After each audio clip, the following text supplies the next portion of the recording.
का मतलब हुआ तारीख, यानी कि ये जो आपको 28, 29, 30, 1, 2, 3 क्रम से लिखा हुआ है, ये अंग्रेजी तारीखें हैं। यह जनवरी फरवरी महीने का जो यह 28 तारीख है, उसके बाद यहाँ पर 29 या 30, 31 आदि ये अंग्रेजी तारीखें हैं। उसके बाद देखिए यहाँ पर लिखा है बनता, यानी कि ये बंग का मतलब हुआ कि बंगाली और ता का मतलब हुआ तारीख, यानी कि ये बंगाली तारीख है। देखिए ये अलग अलग जगहों पर अलग अलग सिचुएशंस में अलग अलग लोगों के द्वारा प्रयुक्त होने वाली ये तारीखें हैं।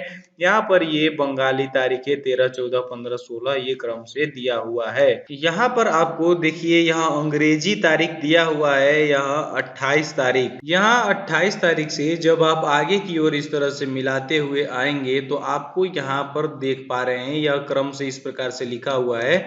यहाँ देखिए यह प्रतिपदा तिथि को अंग्रेजी तारीख का 28 तारीख है। ठीक इस प्रकार से मिलाते हैं प्रतिपदा तिथि को। यहाँ आप देख पा रहे हैं कि श्रवण नक्षत्र है, उसके बाद विष्कुंभादि योग में प्रीति योग है, उसके बाद आगे बढ़ने पर आप देख पा रहे हैं कि आनंदादि योग में सुस्थिर योग है, और प्रतिपदा तिथि को अंग्रेजी तारीख का 28 तारीख है। इस प्रकार से हम यहाँ तारीख को जान पाते हैं, अंग्रेजी तारीख तिथि आदि को मिला पाते हैं कि किस तिथि को कौन सी तारीख है आदि। उसके बाद यहाँ पर लिखा हुआ है फाता, यानी कि फा से हो गया फारसी और ता से हो गया तारीख, यानी कि यहाँ पर यह फाता का मतलब है फारसी तारीख।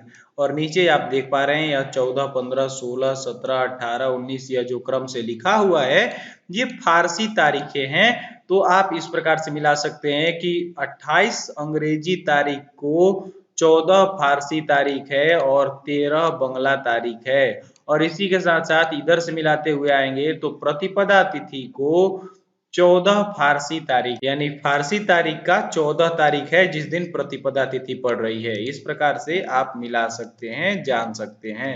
उसके बाद हम जब आगे बढ़ते हैं तो यहाँ देखिए लिखा हुआ है फौता।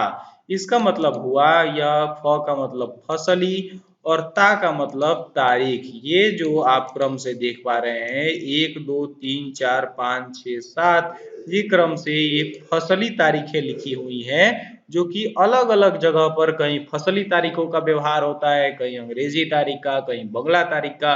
तो यह पंचांग है जो कि समस्त तारीखों का संकलन, समस्त तारीखों की जानकारी अपने में समेटे हुए है। इसके बाद जब हम आगे बढ़ते हैं तो यहाँ पर देखिए लिखा हुआ है चंद्र और ये लिखा हुआ है राघव, यानी कि यह चंद्रमा का राशि और यहाँ पर घटी और पल दिया हुआ है, यानी कि ये जो है यह क्रम से ये राशियां दी हुई हैं क्रम से कुंभ, मीन, मेष, वृष, मिथुन, और ये है घटी। यहाँ से आपको नीचे की ओर यह 29 घटी या 58 घटी या 22 घटी यह घटी दिया हुआ है, और यहाँ से क्रम से यह पल दिया हुआ है 13, 40, 23, 13 ये पल है। यानी कि कुंभ राशि पर 29 घटी 13 पल पर चंद्रमा का प्रवेश हो रहा है 29 अंग्रेजी तारीख को, और इस दिन इधर जो भी तिथि पड़ रही है उस तिथि को चंद्रमा कुंभ राशि में 29 घटी 13 पल पर प्रवेश कर रहा है, ऐसा हमें जानना चाहिए। उसके बाद यहाँ पर लिखा हुआ है अष्टंटा, यानी कि इसका मतलब हुआ स्टैंडर्ड टाइम, यानी कि ये घंटा मिनट लिखा हुआ है, यानी कि चंद्रमा घंटा मिनट में कितने बजे प्रवेश कर रहा है किस राशि में, यह कैसे जानेंगे उसके लिए यहाँ पर दिया हुआ है।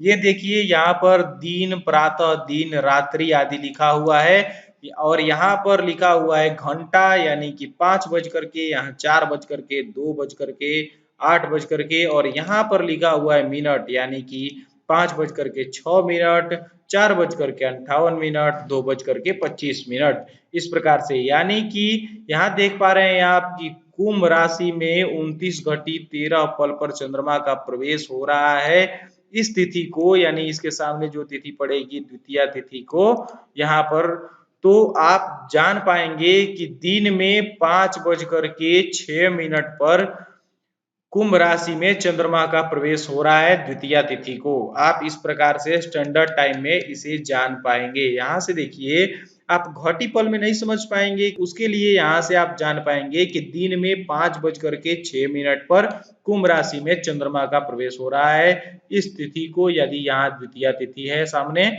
तो द्वितीया तिथि को यानी 29 तारीख को यहाँ पर कुंभ राशि में 29:13 पर चंद्रमा का प्रवेश हो रहा है, यानी कि दिन में 5:06 पर चंद्रमा कुंभ राशि में प्रवेश कर रहा है। इस प्रकार से आप जान पाएंगे। उसके बाद यहाँ पर देखिए लिखा हुआ है चन ऊ और उसके नीचे लिखा है स्टैंडर्ड टाइम, यानी इसका मतलब हुआ स्टैंडर्ड टाइम और चन ऊ का मतलब हुआ कि चंद्रमा का उदय।